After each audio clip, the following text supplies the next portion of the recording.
How's it going, everybody? It's Rob here at eTrailer.com, and today we're going to be taking a look at the Timbren rear suspension enhancement on our 2019 Ford F-350 Super Duty.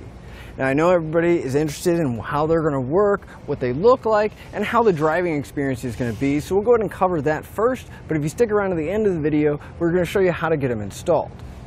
Our Timbrens are going to provide us support for our truck whenever we have a load in the back or whenever we're pulling a trailer. Because whenever you do, we put a lot of weight on the back end of our truck. And by the time that happens, the back end ends up sagging down and put a lot of strain and stress on our rear suspension. Now there's a few other things that happen other than the back end just going down. So we'd like to get a few baseline measurements. Right now we have our truck completely unloaded.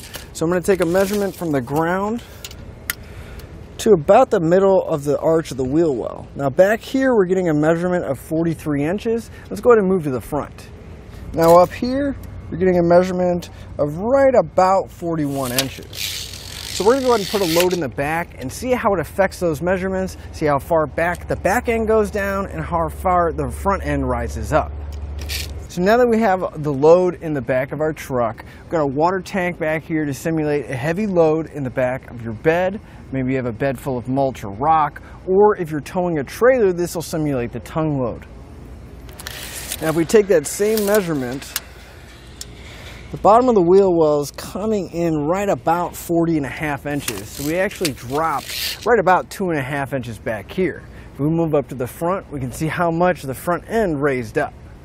Now up here, we're almost at 42 inches, so it went up about 3/4 of an inch. And that's because the back end went down, which is causing the front end to tilt up. Now, that ends up meaning we're not having as much contact on our front tires, so the steering and braking is going to be diminished. Not to mention, our headlights are actually slightly pointing up now, so even though it doesn't seem that big of a deal, as we're driving down the road, we're going to be potentially blinding people and not being able to see as well. Having a little bit of squat in the back is actually a good thing. Our suspension is designed to have a little bit of flex to it when we have a load in the back, but when we don't, it's there to give us that nice, soft, comfortable ride. So we have to find a balance in between. Now, when you do have a load in the back, you want about 1 inch of drop, but no more than 2. And once the suspension realizes that it is coming down, there's a braking valve that's in the truck. It actually sends more braking power to the rear brakes while you're towing a heavy load. So once you have that about 1 inch of drop, that way your truck will tow nice and level and the braking power will be in the back where you need it when you're pulling. But with our load in the back of our truck, we're going to take our truck on the test course, see how it handles without the Timbrens in place. As we come up to our bumps course, this is going to let us know how much the back end is sagging down and how much it's actually going to affect our driving and our experience. Now, to be honest, it's really not that bad because it is a rather large truck and it is meant to carry this big load. But after we get over the bump, it is kind of a jarring feeling. The initial bump isn't too bad. It's more of the rebound afterwards and the harsh drop that happens. And once we get to these alternating speed bumps, you can really feel the back end kind of pushing you around. Kind of like if you were to hit a pothole or a curb on one side, the back end kind of wants to twist around on us.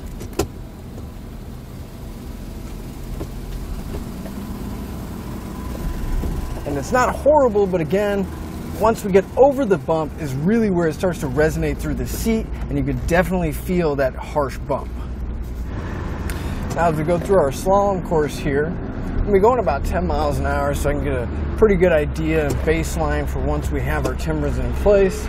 But I can already tell you, just going in and out of the turns, you can definitely feel that weight shifting.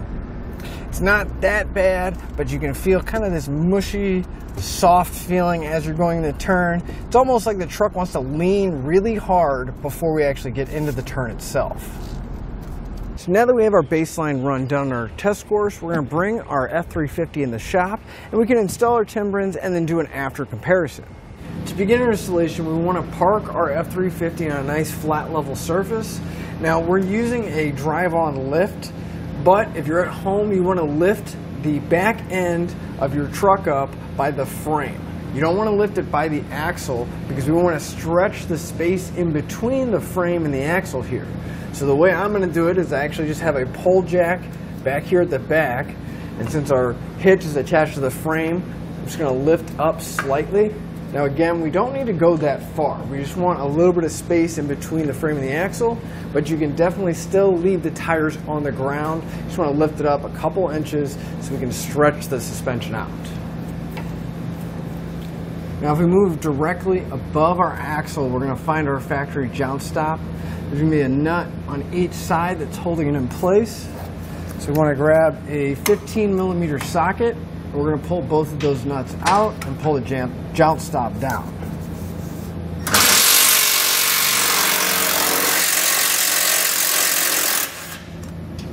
And once you have it pulled out, you can get rid of the joust stop, but you want to hold on to both of the nuts because we are going to reuse them. Our next step is going to be getting our spring put together. So we're going to grab the spring out of our kit. On the top side, we're going to have somewhat of a smaller hole with a metal bushing inside. And if you look on the bottom, we'll have a large hole. And if you look inside, there's actually a flat washer in there. So you kind of want to grab your spring, shake it around until you can get that washer to lay nice and flat. And we're going to take the spacer. Again, it's going to have a metal bushing inside with a spacer and the upper bracket.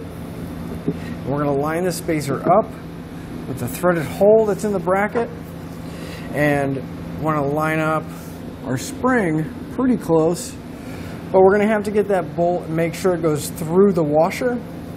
So what I like to do is get myself a 17mm socket and extension. I'm going to put the bolt in the socket so it kind of holds it. I can move it around pretty well. I'm going to take my spring, and without moving the washer too much, you can kind of tilt it to the side and guide the bolt in until we can get it to come out the top here.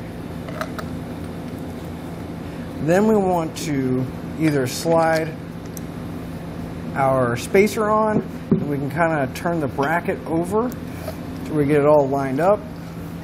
We can use that extension just to get it started, make sure it's not cross-threaded.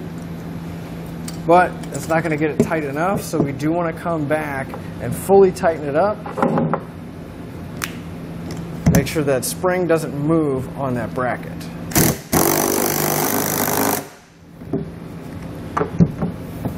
Once you have it on there, it shouldn't move. It'll be one piece. And this is why we needed that extra space. You can see it's already still kind of a tight fit. We want to slide our Timbren over those studs, push it up against the frame.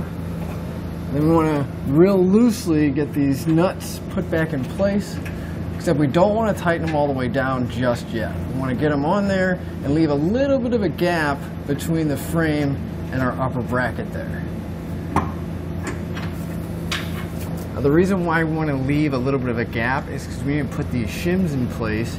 We're just going to take them, and it's just make sure you put the legs on each side of that stud. And we'll have one for the back as well as the front. So we'll slide these in place. And what I like to do is, as I'm tightening it down, make sure that shim doesn't move. You don't want to trap your finger in there, but you want to make sure it doesn't fall out as you're tightening it up.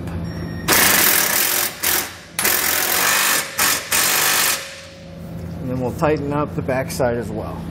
And with this side done, we're going to move over to the passenger side and repeat that entire process, because that side's going to go in exactly the same way.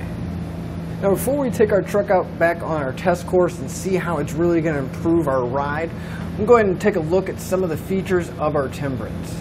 Now the way these are going to work is they're going to mount directly to the frame, and our rubber spring here is going to meet up with our axle, or in this case, the bracket that's right above the axle.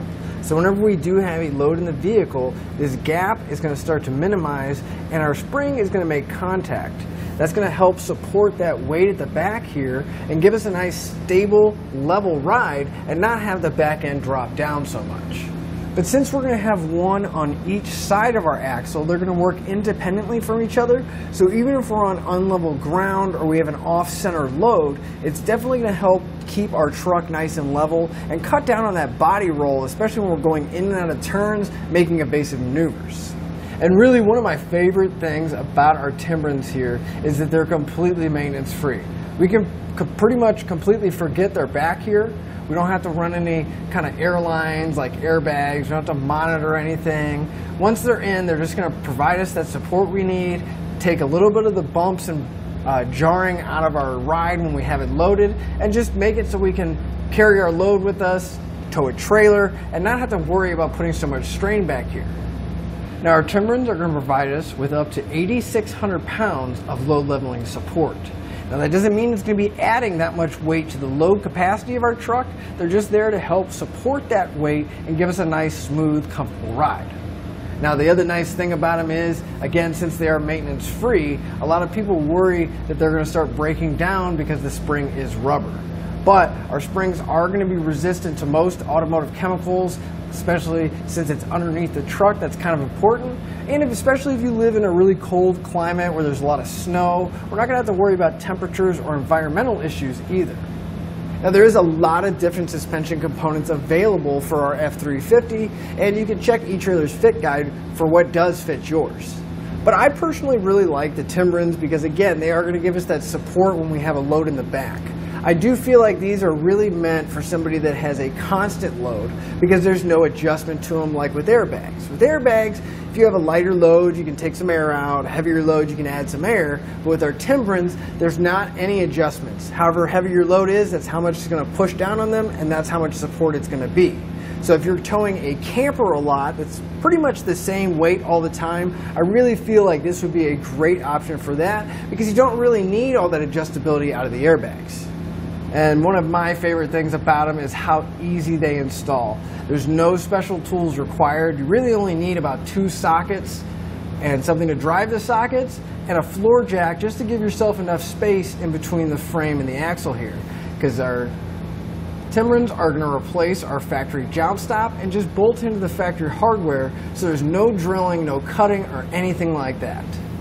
Now, I went ahead and lowered my truck down. It's not on that jack anymore, and you can still see that we have about a ½ inch of clearance between our spring and that tab here that it's going to make contact with. So when the truck's unloaded, we're not really going to have too much an effect because our springs aren't going to be in contact yet. But once we put that load in there, our springs are going to start to compress. Now, I know you can see that it's pretty close to the leaf springs here, but that's the nice thing about our Timberens. They're going to compress vertically and have very limited lateral expansion, so they're not going to squish out to the side, so we're not going to have to worry about any nearby components, but you do want to make sure that you can at least get your hand around it and it's not physically contacting anything once you have them installed.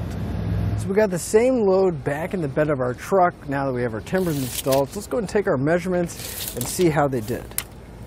So in the back here, we're just under 42 inches. So it did drop down about an inch from the factory height, which is right where we want it to be. So let's go up to the front and check that.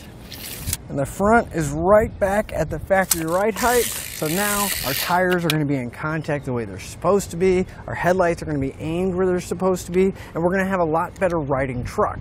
In fact, let's go ahead and take it back onto the test course and see how much improvement we got. As I'm going through the slalom course here, you can definitely feel an improvement. There's a lot more stability. It doesn't feel like the truck's leaning as hard. It genuinely feels like once I turn, it just goes into the turn as it should. Whereas before, like I said, it really wanted to have a very soft, kind of mushy feeling to it. But now, it's definitely a lot more stable, and it doesn't really feel like I'm getting pushed around as much.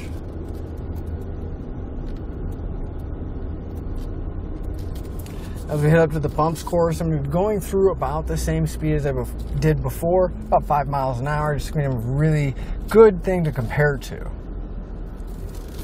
Now, even just driving through the parking lot and the bumps, I can already feel a difference. It's not a dramatic difference because it was pretty smooth to begin with, but it's really the after effect of the bump. Once we go over the bump, it just kind of settles down and we can have a nice smooth ride. The bumps are still there, obviously, but I'm not getting a horrible jarring feeling or the sharp shooting feeling through the seat into my back. It's a pretty smooth transition. We just go over the bump, kind of levels out, and we continue on our way. A big improvement over the way it was before. Again, it was pretty smooth before. That really wasn't the issue. Just really, you could really feel that weight pushing you around in the back. And now it's a lot smoother. I feel more in control.